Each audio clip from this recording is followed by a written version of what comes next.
Imagine you haven't eaten in 2 days, but you know exactly where the herd is. You tracked them yesterday. You found the print.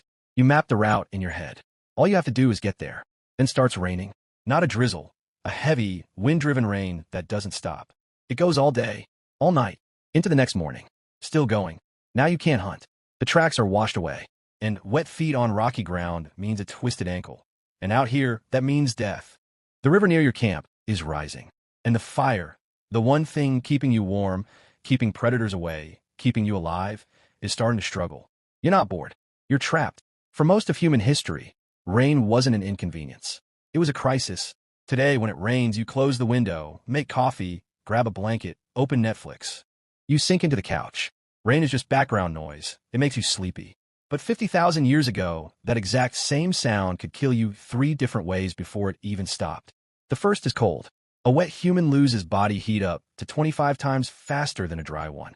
Without clothing or waterproof shelter, a long storm below 50 degrees Fahrenheit could push your core temperature into hypothermia within hours. The second is flooding. Caves and rock shelters sit at the base of hillsides or near rivers, so heavy rain meant flash floods. Archaeologists have found thick layers of flood sediment inside occupied caves, meaning the water came in while people were living there. And the third, maybe the worst, is predators. Rain drove animals into shelter too. Sometimes that shelter was the same cave you were in. Some skulls found there have puncture marks that match leopard teeth exactly. So rain didn't just make life uncomfortable. It compressed the entire world. Humans, predators, and prey squeezed into the same small, dry spaces at the same time. And in the middle of all that, one job mattered more than anything else: keeping the fire alive. Before roughly 40,000 years ago, we're not even sure how reliably humans could start fire from scratch. So some groups carried embers, wrapped in green leaves, ready to relight a dead fire. When Otzi the Iceman, the 5,300-year-old man frozen in the Alps, was found, he was carrying a full fire kit: tinder fungus, flint, iron pyrite. Even 5,000 years ago, losing your fire was serious enough to carry dedicated gear against it. So when rain hit, the first priority wasn't shelter, it was the fire. Move it deeper in, shield it, feed it carefully. Split open wet logs to get at the drywood inside. Use birch bark as kindling. It contains a compound that actually burns even when it's wet. One person's entire job during a storm might have been just sitting by that fire for hours, feeding it, making sure it didn't die.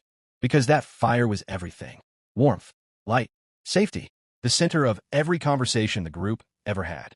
So the fire's going, you're mostly dry, but you cannot leave. So what do? You make things. The archaeological record is packed with it. Stone tools in every stage of production. Piles of flaking debris, found concentrated in exactly the spots where someone sat by firelight and worked for hours. At Blombos Cave in South Africa, archaeologists found a 100,000-year-old ochre workshop. Shells used as mixing bowls. Pigment ground into powder. This wasn't basic survival. This was production. Bone needles start appearing around 61,000 years ago. Delicate tools with tiny drilled eyes. You don't make one of these while running from something. You make it sitting still with hours to spare. At a Neanderthal site in France, archaeologists found the oldest known piece of string ever discovered. And in Germany, a rope-making tool carved from ivory. Rope changed everything. Better shelters, snares, tools bound to handles. And it was almost certainly invented by someone waiting out the rain. People even made their shelters livable. At Blombos Cave, archaeologists found something nobody expected from 77,000 years ago: bedding. The top layer was made from a plant that naturally repels insects. Pest control, 77,000 years ago. Someone wasn't just surviving in that cave. They were making a home. But here's where the story takes a turn nobody expects. Because past the tools, the rope, the bedding, comes the art. Chauvet Cave in France holds paintings roughly 36,000 years old. Lions, horses, rhinos, drawn with a level of skill that still shocks people today. These aren't doodles. They're the work of people who watched these animals for thousands of hours, then recreated them from memory. Cave art in Sulawesi, Indonesia dates back at least 45,000 years, the oldest known figurative art on Earth. And these paintings aren't near the entrance. They're deep, hundreds of meters in, through passages you'd have to crawl through. Nobody does that when the weather's good and the hunting's easy.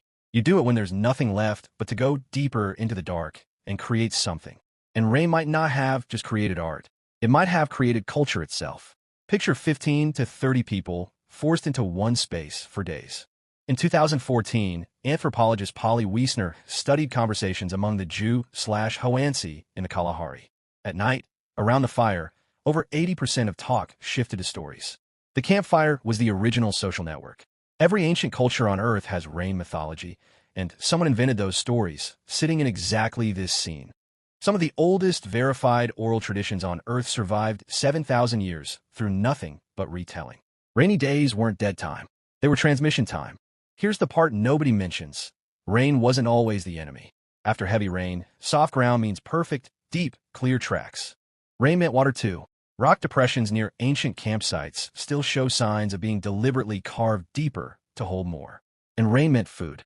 Termites swarm after rain in tropical Africa, one of the densest protein sources on Earth, and you don't need a single tool to eat them. So when the rain finally stopped, they walked out on a soft ground, covered in perfect tracks, carrying everything they'd made in the dark, and got back to work. Because when your survival depends on what you make with your hands in the next few hours, you don't get bored. You get creative. And that might be one of the biggest reasons we're still here.